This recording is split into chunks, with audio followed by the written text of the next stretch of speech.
Rex Lapis's soul returning to the heavens is the end of the contract. And it is also the end of an era.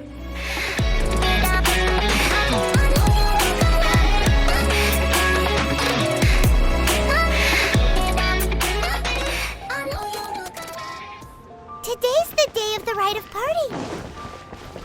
Although the star of the show is fake, we've spent so much time trying to organize it, it would be a real shame not to go there now. Oh, well, since we're going through with this rite of parting, I guess it means that those rumors hit the nail on the head. So Rex Lapis is really... But they didn't catch the culprit, did they? Oh, come on. Do you think that the assassin could have been a normal person? You know what I think. I don't think any of the gossip on the streets you hear from those shady types is worth anything. There's only one real possibility in my mind. I've heard that the assassin was that Fatui fellow. Youngish, pretty high in rank. I think they called him Child. The Fatui? They certainly are very suspicious. Who knows what those greedy, crooked folks... Shh! Lower your voice. If the Fatui catch you in their sights, Rex Lapis won't be around to protect you this time.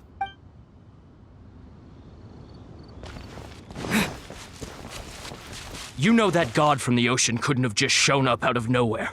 I mean, it's been 2,000 years since Rex Lapis subdued it. Yes, and to think that this happened right on the heels of the incident with Rex Lapis, too. Say, do you think the person who assassinated our lord and released that evil god might have been one and the same? Now that you mention it, that's very possible. Yes, it's very possible indeed. I mean, it all fits together. That person must have colluded with the evil god to harm Rex Lapis. Oh, that wicked, black-hearted scoundrel. Still, what sort of supernatural prowess must this person possess to be able to do such things? I have never heard of such a person in all my years. Forget it. Guessing's no use to us. Look, the Millilith over there looks like he's about to make an announcement. Let's hear what the Ministry of Civil Affairs has to say first.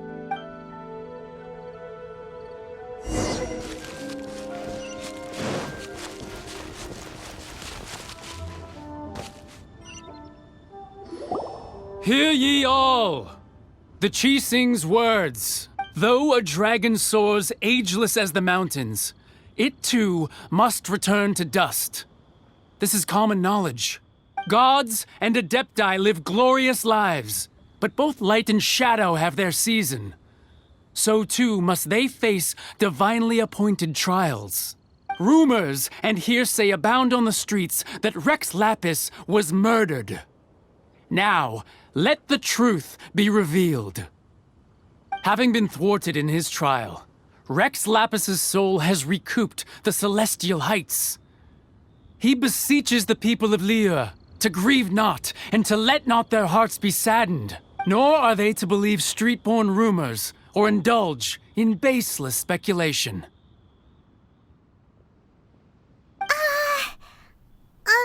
Paimon needs a translation on what the Qixing's announcement said. So that's how they're spinning it. Something feels off. Why would they suddenly give up looking for the murderer? Not to mention how this excuse sounds like something they just made up on the spot. Could the Qixing already have known that Rex Lapis wasn't dead? But Zhongli said that neither they nor the Adepti knew anything.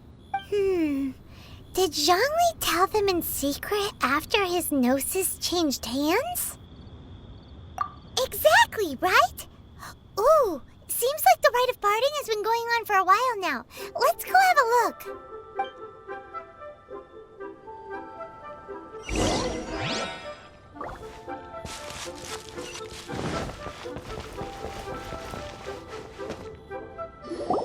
Look, it's Ningguang and Keqing. Are they saying something? Are there speeches over? As said previously, Rex Lapis's soul returning to the heavens is the end of the contract. And it is also the end of an era. 3,700 years of contracts burnt and reduced to ash. We, the people of Liyue, were indeed prosperous. But blinded by our prosperity, we forgot that time can be pitiless. The long, unending dream of our Archon walking among us. Now that we have awoken from our dream, we must learn to say farewell. Will you stand with us as we re-establish our contracts? As we build a new age of prosperity? So concludes the words of Her Eminence the Tianquan. Does Her Eminence the Yuheng have anything to add? Huh? Is she looking this way? Traveler. Yikes! She really is looking our way! Is that the traveler who they say defeated the ancient god? So young. The Liyue Qixing always repay their debts. And as you have heard, our eyes see far and our reach is long. Name your price. You deserve that much. Whoa!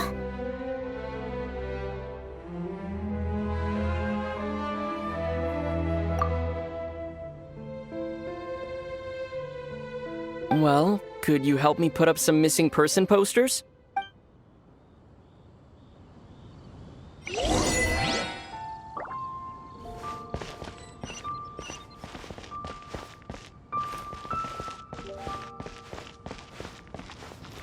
As for the mortals and Adepti of Liyue, what shape shall our relationship take from now on?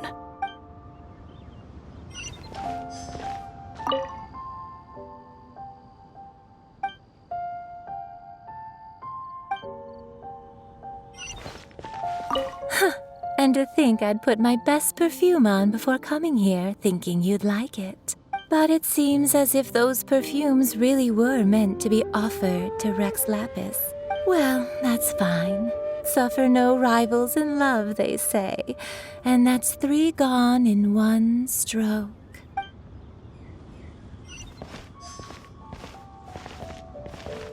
Roping you in was possibly the most masterful move we could have made.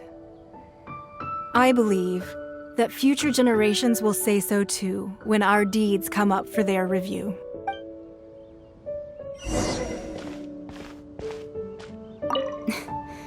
Why, were you just trying to look cool earlier, or are you really that selfless?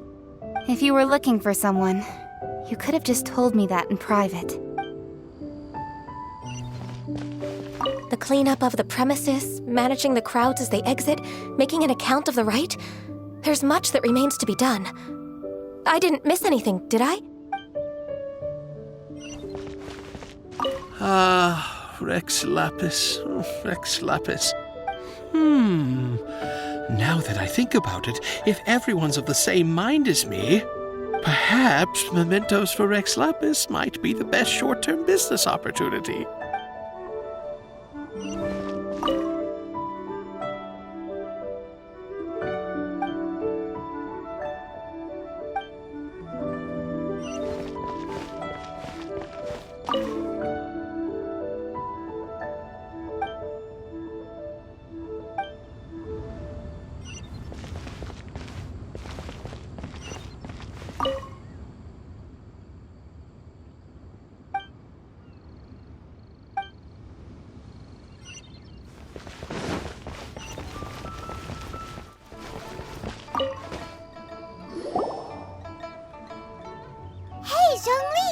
Look at this! Everyone in Liyue is caught up in their emotions, thinking that they'll never see Rex Lapis again. And here you are looking all relaxed. Why would I not feel more at ease after laying down the burden I have borne for 3,700 years? Right. If the two of you can spare the time, I should treat you to a meal at the Xinye kiosk. That sounds like big talk, Zhongli. Paimon might have believed you if you were treating us to some third-round knockout, but you'd have to pay out your nose just to stand inside Xinye kiosk. Are you sure you can afford it? You're right. I do lack the Mora. As the Rex Lapis Morax, I can easily create Mora. But since I have chosen to walk this earth as the mortal Zhongli, I should abide by the same rules that mortals do. When I was journeying with you, though I still had the Gnosis in hand, I knew that I must soon retire from my role as an Archon, So I had to rehearse a little for my new life. Oh, no wonder. Paimon gets it now. You didn't look at the price tags when we were spending because you've never had to. But since you weren't used to not being able to just make more Mora as and when you wanted to, you had to try becoming a parasite to society who lives off of other people's credit. Well, we were only spending Fatui money. You don't have to say it like that. In the City of Commerce, we do not merely exchange money or goods. We also exchange knowledge, memories, and foresight, as well as positions, roles, and lives. The Archon Morax could never experience life as the true mortal Zhongli could, no matter how many times he descended to be with his people. I must thank you for that. I will treasure the memories that I made as Zhongli, traveling the streets of Liyue with you. That is true. But there is no journey that does not end. No meetings without partings. Paimon thinks that we should make a move and continue our search for the Seven. I fear that continuing your journey may be difficult. The nation that neighbors Liyue by sea, Inazuma, is presently closed. The Electro-Archon Ball. And just as the people of Liyue preferred to call me Rex Lapis, she too goes by another name among locals in Inazuma. Paimon thinks we've heard that one before. Raiden? That is the case. And since Raiden is also the shogun of the Inazuma Bakufu, people call her the Raiden Shogun. That said, though people at the wharf were saying that the situation in Inazuma is very tense, Paimon doesn't remember that always being the case. It wasn't that bad last year. Zhongli, since you're Rex Lapis, shouldn't you know something about what's happening there? Just how did Inazuma become a closed nation? It's because of visions. Visions? When faced with circumstances beyond their control, humans often bemoan their lack of power. But if a person shows true strength of will at a desperate and fateful moment in their life, the gods will look upon them with favor. This is what visions are.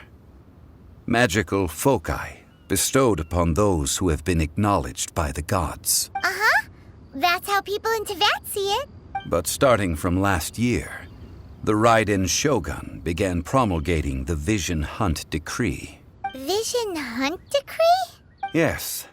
It was an order to seize all visions within Inazuma's borders, and to inlay them upon the hands of a statue of the 1,000-armed, 100-eyed god. They want to seize visions. But why? Aren't visions blessings from the gods? I should think that in the Raiden Shogun's eyes, it is precisely because they are divine blessings that they should be under the sole dominion of divinity. Whoa, that's harsh. The Animo Archon is the god of freedom, and the Geo Archon is the god of contracts. For her part, the Raiden Shogun is the god of eternity. It seems as though she has finally decided to eliminate any unstable elements that could pose a threat to her eternal realm. The fact that even I, the oldest of the seven, have now passed away, will only strengthen her resolve to pursue eternity. Knowing her, she must have again quoted that adage she is most fond of when proclaiming that decree to her people. 7 ideals for 7 gods, and of these, eternity is nearest unto heaven. All right then. Was there anything else you wish to know? Ah, that was a good one. Failing a divine trial. How they came up with that excuse, I will never know. That said, the reason why the Qixing were so eager to resolve the incident and stop pursuing the culprit was indeed because they received news in secret that Rex Lapis was not dead. I hinted as much to the Adepti as well. How did I accomplish that, you ask? Have you ever heard of this particularly convenient Adepti art known as gifting dreams and visions? All right then. Was there anything else you wish to know? Yeah, about that. Before Qixing made their announcement, we listened to a lot of people talking on the way. Most of them put the blame for everything on Child. These are indeed false accusations. But it remains undeniably true that Child did send people to the Jade Chamber to prevent the Adepti and the Qixing from defeating the ancient god. I've heard that Ningguang is busy milking that for all it's worth on the foreign relations front at the moment, browbeating the envoys of the Fatui. Ha! Those poor Snezhnayan diplomats. If it were not for Child's exalted position as a harbinger, I'm certain that they would have shifted all the blame to him and called for his dismissal by now. All right then. Was there anything else you wish to know? The time of the Adepti has long passed. If even the Liyue Qixing don't want to face that truth, then what future is there for Liyue? Kuching is absolutely right in saying this. Now, though I did laud Ningguang's desire for power, believing this to be a good thing, and thought as a matter of course that she must have been behind the Qixing's plan to take governing power over Liyue from the hands of the gods and Adepti, could the original person who brought up the idea of seizing power have been... All right then. Was there anything else you wish to know? That's right. Zhongli, now that you don't have your gnosis, what's going to happen to all the Mora in Teyvat? Since Morax is dead, are they all just gonna disappear? Also, isn't the Golden House the only mint in the entire continent? Will it even continue to work? The Mora present now will not vanish. But the Golden House will indeed have to cease operations for a lengthy period of time, since creating Mora requires the use of the Geo-Archon's power. This is terrible! We're all about to run out of Mora! The world is coming to an end! Yes, this is indeed a major issue from a financial standpoint. Well, I suppose we'll just leave such troublesome matters to the Liyue Qixing to debate. Then, did you at least set some private funds aside for yourself?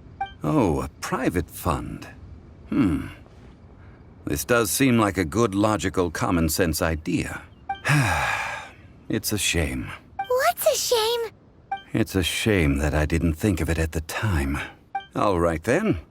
Was there anything else you wish to know? Well then, I suppose you'll have to find a way to get inside this closed nation. Have patience. I suspect that some serendipity must first come into play.